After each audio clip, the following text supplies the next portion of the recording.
Hi, welcome to our channel where we share the most intriguing stories.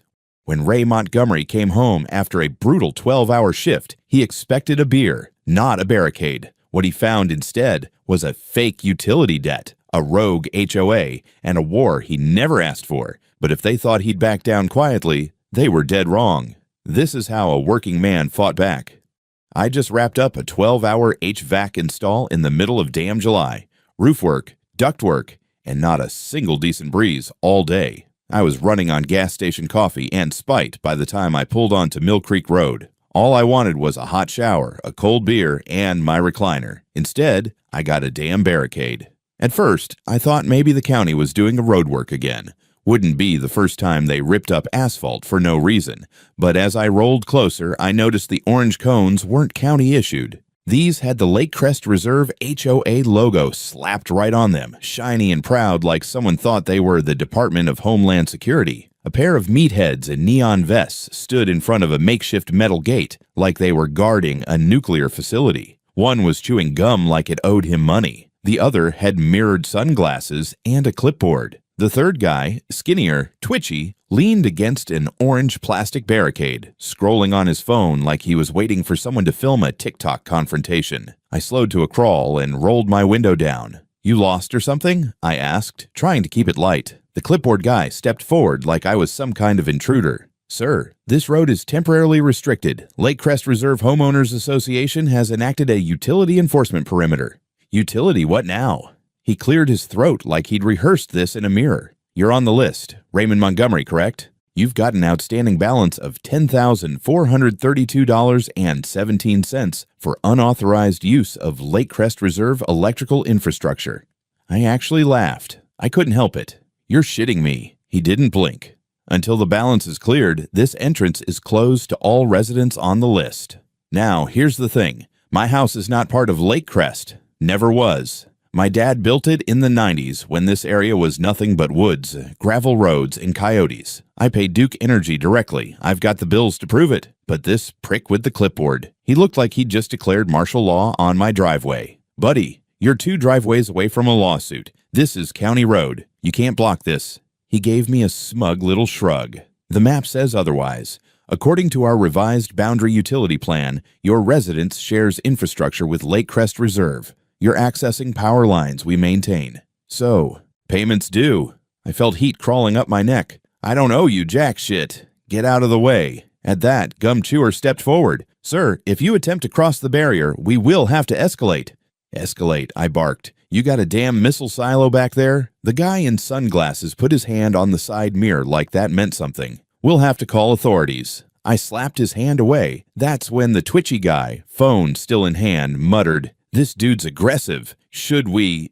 And then, like out of a damn movie, I heard tires screech. A dusty black Dodge Ram came whipping around the bend, damn near on 2 wheels, and skidded to a stop behind me. U.S. Marine Corps bumper sticker. I didn't even need to look. Only one man in the neighborhood drove like that and lived to talk about it. Wayne Spencer. The door creaked open, and out stepped a man built like a fridge that spent 10 years bench-pressing artillery. He was wearing a sleeveless flannel cargo shorts and the expression of a man who'd just found dog shit on his porch. "Something wrong here, Ray," he said, loud enough to cut through the tension. I nodded toward the HOA cosplay convention. "These clowns say I owe 10 grand for power lines I don't use." Wayne walked forward slowly, arms at his sides, calm like a guy checking his mailbox. "You boys work for Duke?" he asked, nodding at their vests. "No, sir," Clipboard said. "We're private enforcement under contract with—" Wayne didn't wait. His fist cracked into the guy's gut so fast I didn't even catch the windup. Clipboard folded like a card table. Gum Chewer lunged, but Wayne pivoted and swept his leg, sending him flat on his ass. Twitchy phone guy screamed something unintelligible and took off running down the ditch, nearly losing his shoe. Wayne didn't bother chasing. He just leaned down and yanked the barrier aside with one hand like it was made of tissue. "Let's go," he said to me, getting back in his truck like it was a Tuesday. I rolled forward, still stunned, and gave Clipboard one last glance as he wheezed on the ground, fetal and humiliated. When we pulled into my driveway, Wayne parked next to me and got out with a smirk. "You know they're going to come back with lawyers instead of morons next time." "I hope so," I said, slamming my truck door. I'm better with paperwork than punches. He nodded. Good, 'cause I think this little HOA ward just fired its first shot. 2 days later, I got a letter. Not the regular kind with a windowed envelope and a bill inside. No, this was hand-delivered and stapled like it was the 10 damn commandments. It had the Lake Crest Reserve HOA logo on top and an official-sounding title, Notice of Utility Enforcement and Network Reclassification. That would have been funny if it wasn't so insane. Inside, they claimed that due to a recent infrastructure audit, my home, and apparently 7 others on the east side of our block, had been reassigned to their electrical grid. According to their engineers' findings, our power was technically derived from infrastructure maintained by Lake Crest Reserve, and as such, we now owed back payment for usage spanning 3 years. 3 years. I nearly choked on my coffee. Attached was an itemized bill, broken down like I'd just rented a yacht instead of cooled my trailer in July. There was even a service fee for unreported access to utility conduits. Whatever the hell that meant. I called Duke Energy immediately. The woman on the line was patient, southern, and polite. The kind that says sugar even when she's reading you a disconnection notice. After giving her my account info, she confirmed, "No, Mr. Montgomery, your service is direct. Always has been. Meter ID matches your property. We maintain the lines." Any claim otherwise would be, well, false. I asked if there was any scenario in which a private HOA could legally override Duke Energy's infrastructure or reassign access. She laughed. Out loud, "I think someone's trying to bluff you, sugar." That's when it really clicked. This wasn't a misunderstanding. This was a goddamn shakedown. I called Wayne and told him what was going on. By the time I finished, he was already walking over with a clipboard of his own. "You're not the only one, Ray," he said, flipping it around. "Tommy down on 5th got one of these. So did Melanie. Even the Garcias. That's 14 houses they're targeting." I nodded. "How are they choosing people?"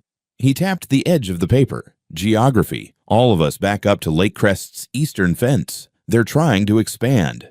"By extortion?" Wayne shrugged. What's HOA without a little tyranny?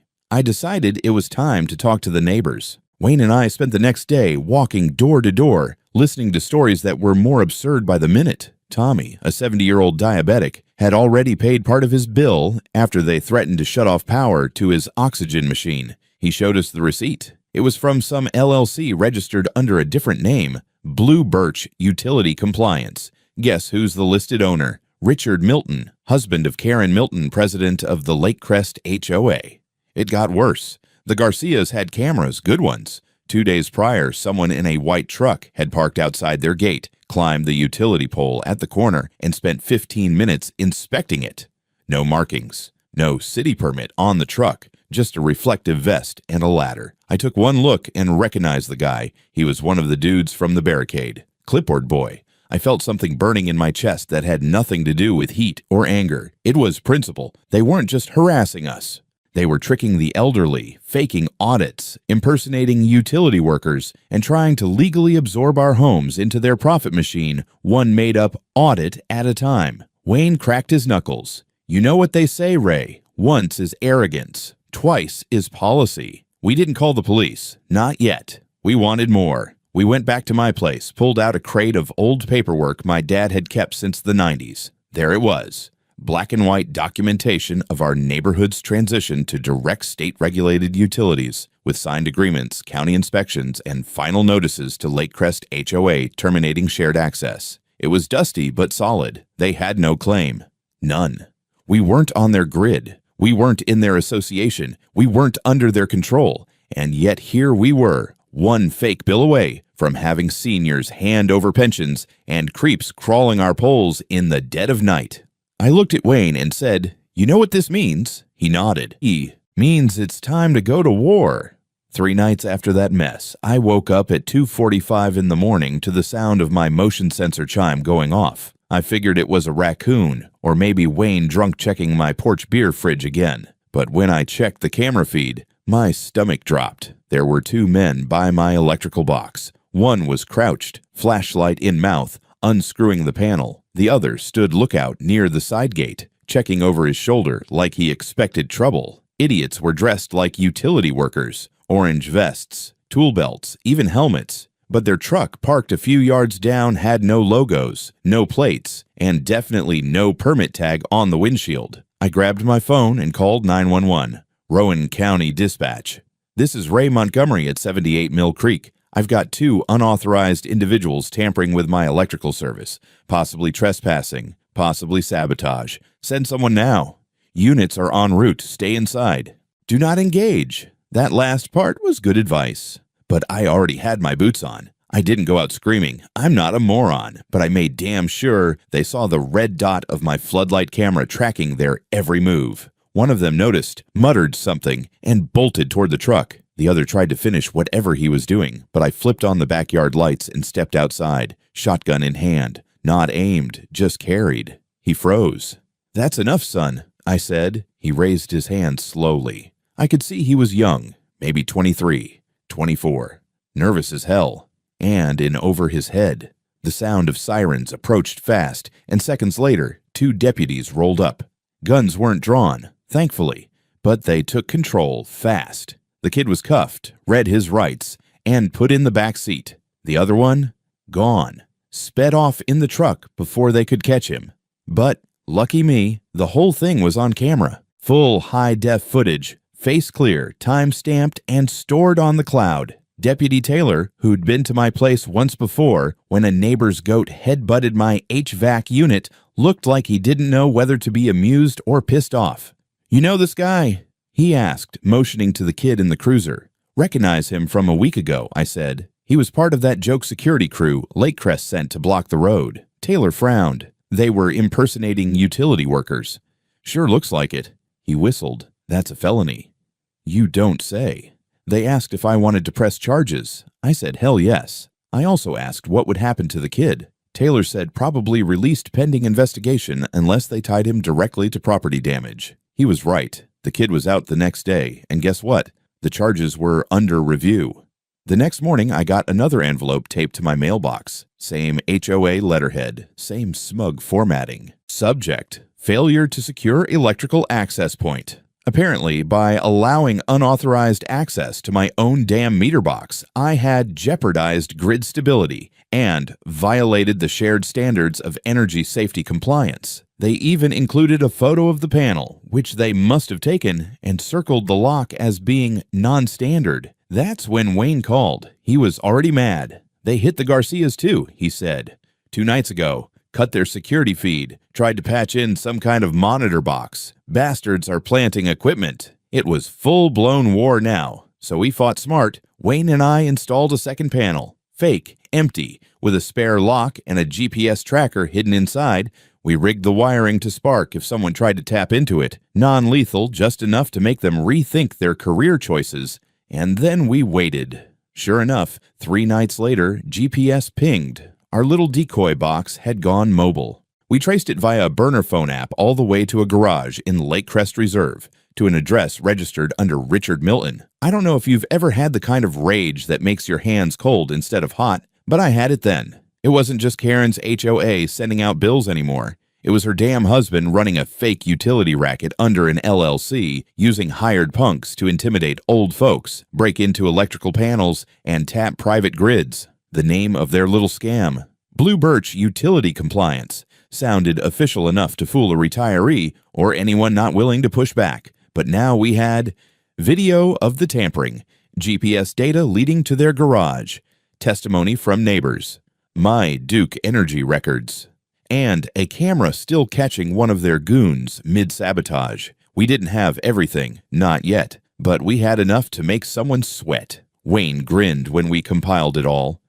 Think they're gonna like it when the sheriff sees this. I'm not aiming for the sheriff, I said. I want the whole damn board of that HOA in a courtroom, squirming.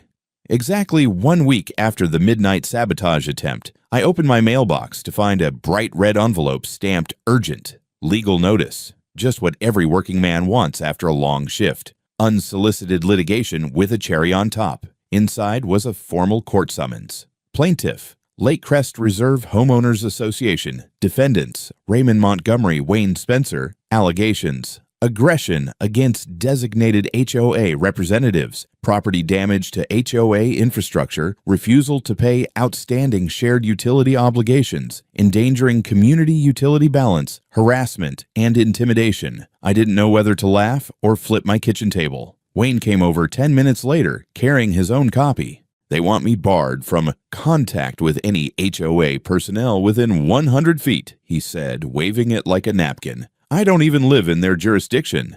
They're testing to see if we'll fold, I muttered. But they picked the wrong damn folder, Wayne replied. That wasn't the end of it. By evening, my phone started buzzing with messages. Apparently, some busybody on Facebook, guess who? Karen's niece, allegedly a community outreach liaison, had posted photos of me and Wayne during the original roadblock incident. She cropped out the part where I was being grabbed and titled the post, "Aggressive Man Harasses Safety Workers. Neighbors Concerned." The post went semi-viral, not in the internet sense, but enough for the local HOA moms to start clutching pearls and typing in all caps. People who never said 2 words to me in 5 years were now commenting things like, "We need to protect our neighborhood. This guy doesn't belong near families. HOA needs to act." Someone even posted my HVAC company's name and Yelp link, encouraging folks to share concerns about his professionalism. You want to see unprofessional? Let me see your breaker box, sweetheart. At that point, I stopped debating and called my cousin. Jack Montgomery isn't flashy, doesn't wear suits unless someone's dead or elected, but he's got a mind like a steel trap and a degree in constitutional law. He answered the phone with his usual, "Which part of the country's broken now?" "Rowan County," I said, "and it's personal." We met the next morning in his office above an insurance agency. I laid out the paperwork, the fake bills, the camera footage, the GPS data from our trap box. Jack listened without a single interruption, just nodding occasionally, scribbling notes with a dull pencil. When I was done, he leaned back, folded his hands, and said, "They're bluffing, and badly. This HOA is building a case on counterfeit documents and harassment. We're going to return fire." He filed a countersuit within 48 hours. Defendants: Lake Crest Reserve HOA, Karen Milton, Richard Milton, Blue Birch Utility Compliance, et al.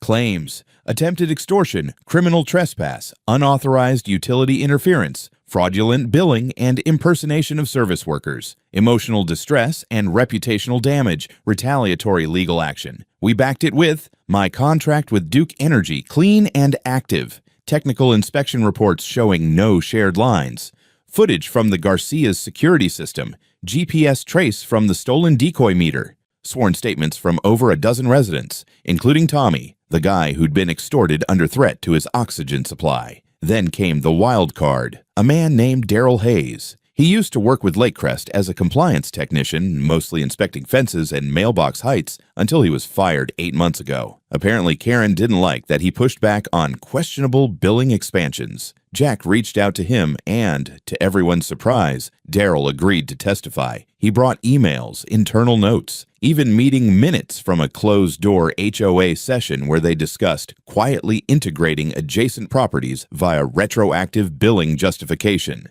That line alone was worth its weight in subpoenas. I knew we were onto something when Karen herself emailed me, all faux civility and veiled threats. "Raymond, I'd like to resolve this amicably. Our association values harmony. Let's be reasonable. Escalation only leads to regret." I forwarded it straight to Jack. He replied with a formal notice of intent to pursue full discovery. Meanwhile, the attacks didn't stop. Someone, and I'm guessing it rhymes with Sharon Hilton, filed a noise complaint with the city against my generator, claiming I ran it at all hours. Code enforcement showed up. We had a pleasant little chat. I showed them the battery backups, the soundproof box I built myself, and the logs proving it hadn't even been used since the sabotage attempt. The inspector shook my hand on the way out.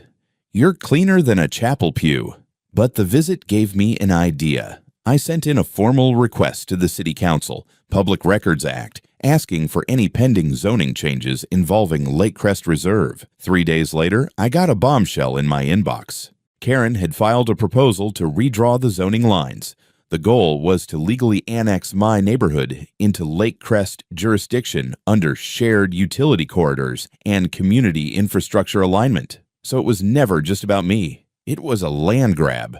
one slow, silent bulldozer of bureaucracy at a time. By the time our court date got set, we were loaded for bear. Jack had turned my living room into a war room. Whiteboards, labeled folders, 2 laptops humming in sync, a printer constantly spitting out discovery packets. Wayne had appointed himself Director of Strategic Surveillance and installed a full perimeter camera system on 5 houses, including mine. One of our neighbors, Melanie from 2 doors down, even volunteered to be community comms, which mostly meant passing around flyers titled Know Your Property Rights, Say No to HOA Lies. Jack's countersuit hit the courthouse like a grenade. We weren't just responding to Karen's petty nonsense anymore. We were dragging every last one of their dirty dealings into the light. The claim, named Lakecrest Reserve HOA, Karen Milton, President, Richard Milton, owner of Blue Birch Utility Compliance. Blue Birch Utility Compliance, LLC, 3 named HOA board members who had signed off on utility enforcement resolutions. The charges: civil extortion, fraudulent billing, criminal trespass, attempted utility sabotage, harassment, defamation, operating unlicensed security personnel, unauthorized surveillance, retaliatory litigation. We submitted a full digital folder of evidence, time-stamped, notarized, and redundantly backed up in case someone accidentally deleted a file or set fire to their printer. Jack made sure the opening line in our complaint was poetic. This is a case about power, both electrical and political, being abused by those entrusted with neither. Meanwhile, Karen's legal team tried to downplay the situation. They sent a laughable settlement proposal offering to drop the charges against us if I agreed to pay $5,000 in lieu of retroactive utility fees, publicly apologize to HOA board members for disruption and incivility, reconsider formal community integration. Wayne nearly broke my coffee table when he read that one.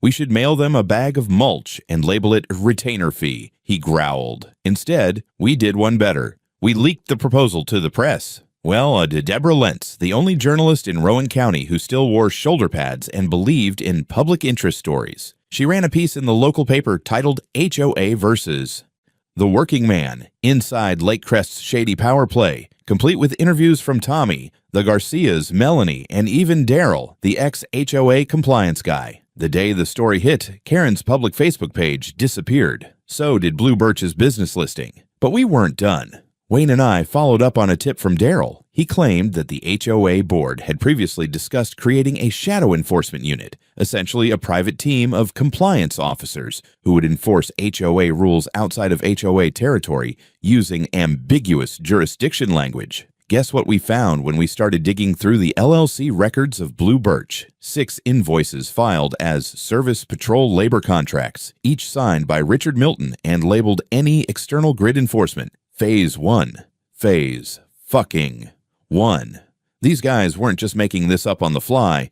They had a goddamn expansion plan. I handed the docs to Jack. He looked at them and said, "This is RICO-level sloppy. They didn't just violate your rights. They built an illegal system around it." He amended the complaint, added a racketeering angle that upped the ante from a civil squabble to a possible criminal conspiracy to defraud. We even got the county zoning inspector involved. She reviewed the submitted Lakecrest zoning expansion documents and nearly laughed herself out of her office. They filed this without geographical survey, no community approval, and used forged easement maps. Who taught these people land law? A children's cartoon. The cherry on top, a copy of a private email Karen had sent to a contractor, obtained legally through Daryl, where she wrote, "Don't worry about permits. Once we absorb Mill Creek into the HOA formally, everything gets retro-approved." Retro. Approved. Jack forwarded it to the district attorney's office. We weren't just playing defense anymore. We were going for blood. A week before our pretrial hearing, I got a letter slid under my door. No postage, no return address, just a single typed page that read, "There is still time to resolve this like gentlemen. Escalation serves no one. Consider your family, your career, and the future of your neighborhood. Drop the countersuit. Settle quietly. We walk away. Otherwise, we don't."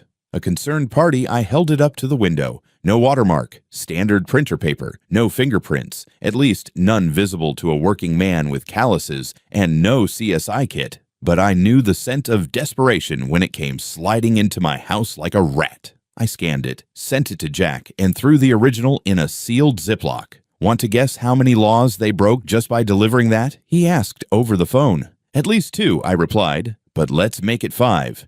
HOA wasn't going to stop with paperwork, so we pushed harder. That same afternoon, Wayne and I met with Deborah Lentz again. She was waiting in her car, notebook in one hand, cup of black coffee in the other, like a soldier in a press flak jacket. We gave her everything we had on Blue Birch's expansion plans, including a fresh piece of meat, a contractor's quote for 27 new utility poles, and shared access grid enhancement. All of it scheduled to run through Mill Creek, without any permits. By Friday, her article dropped under the headline, "Power Grab, Rowan HOA's Illegal Utility Empire Grows." This time, local TV picked it up. News vans rolled into the neighborhood like we'd opened a meth lab. Karen must have felt the walls closing in because her attorney reached out directly. Jack read their email aloud to me while chewing a pencil. Our client is open to a confidential settlement. She is willing to cease all HOA utility collection efforts, remove Blue Birch contractors from Mill Creek, and issue a formal apology provided Mr. Ed Montgomery drops his civil countersuit and agrees to non-disparagement.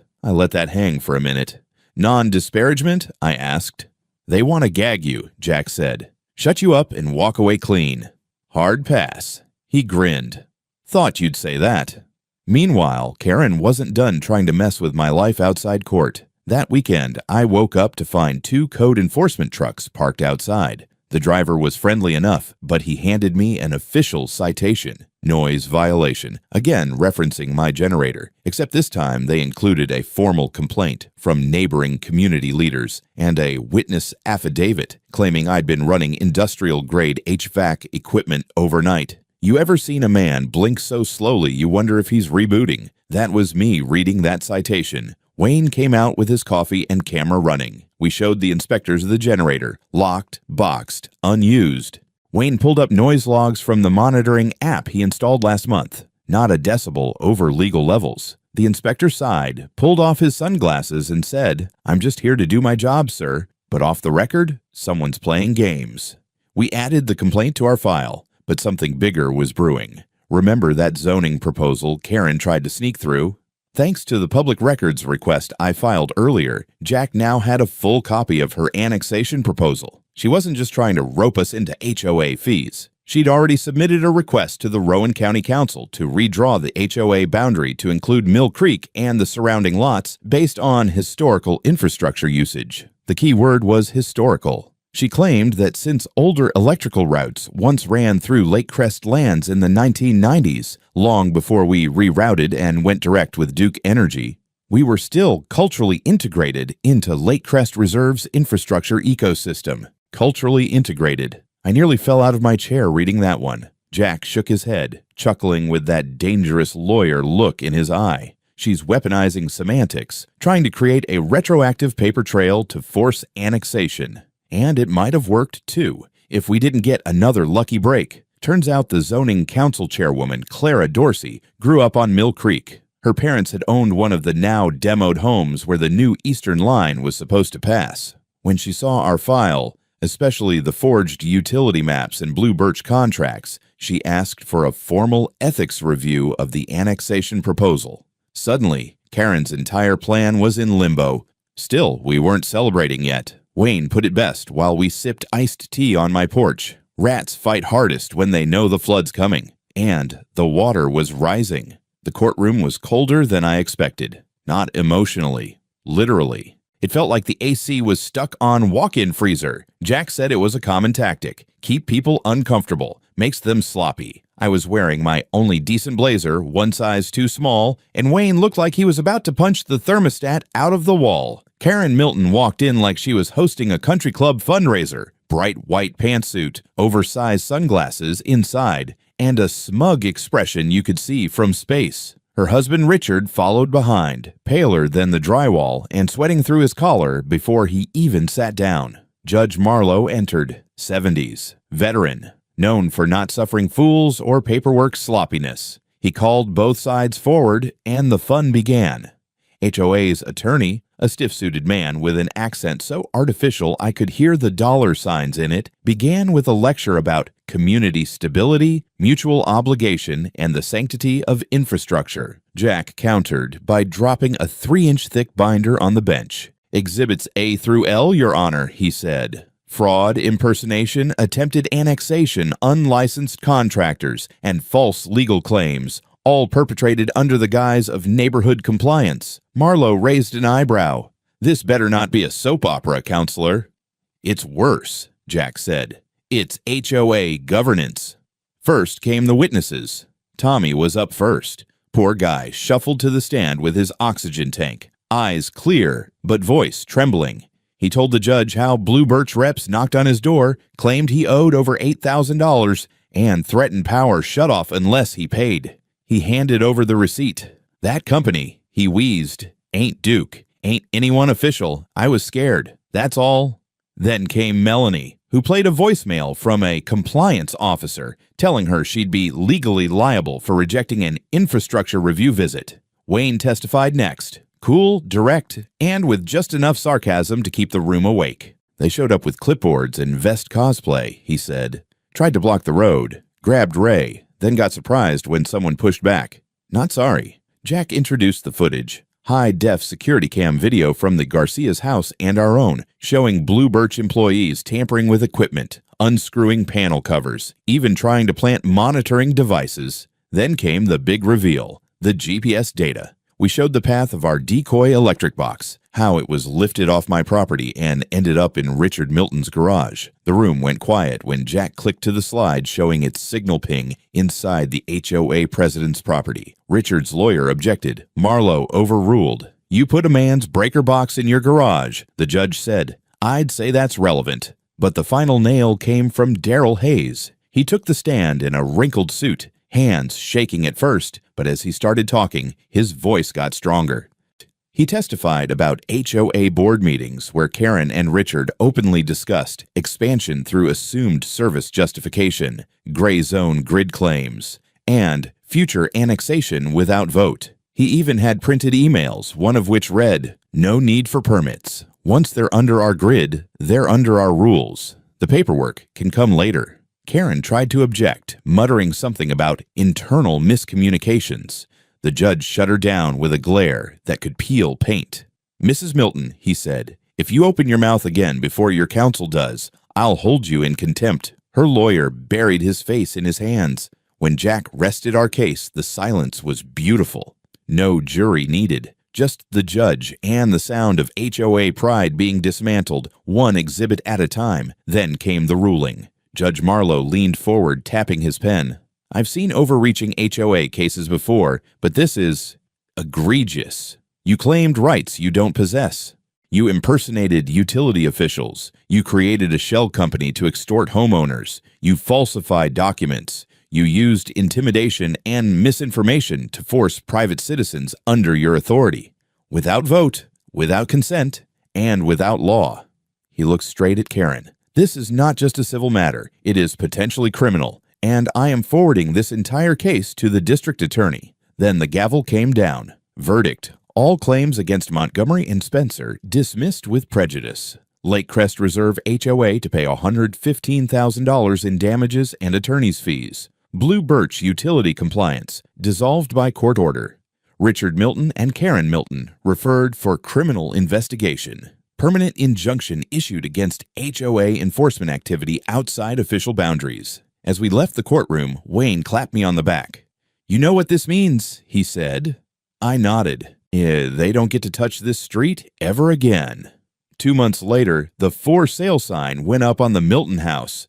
They didn't have a choice, really, between legal fees, public disgrace, and the district attorney sniffing around like a bloodhound with a fresh lead. Karen and Richard decided it was better to disappear quietly than hang around for the fireworks. Nobody threw them a going-away party. The HOA board didn't survive much longer either. 3 of the members resigned within a week of the verdict. The rest were ousted in a rare emergency community vote. Lake Crest Reserve went into full PR damage control mode, hiring a consultant to restructure governance practices and rebuild community trust. Translation: please don't sue us again. Meanwhile, things in Mill Creek changed, but not in the way Karen probably wanted. For one, we now had a real neighborhood watch, not the fake kind with clipboards and lanyards. Wayne headed it up unofficially. Folks dropped by his porch in the evenings with reports, updates, or just to shoot the breeze. Kids played in front yards again without anyone citing safety ordinance violations. Tommy's oxygen machine got a proper backup generator, paid for out of the settlement fund.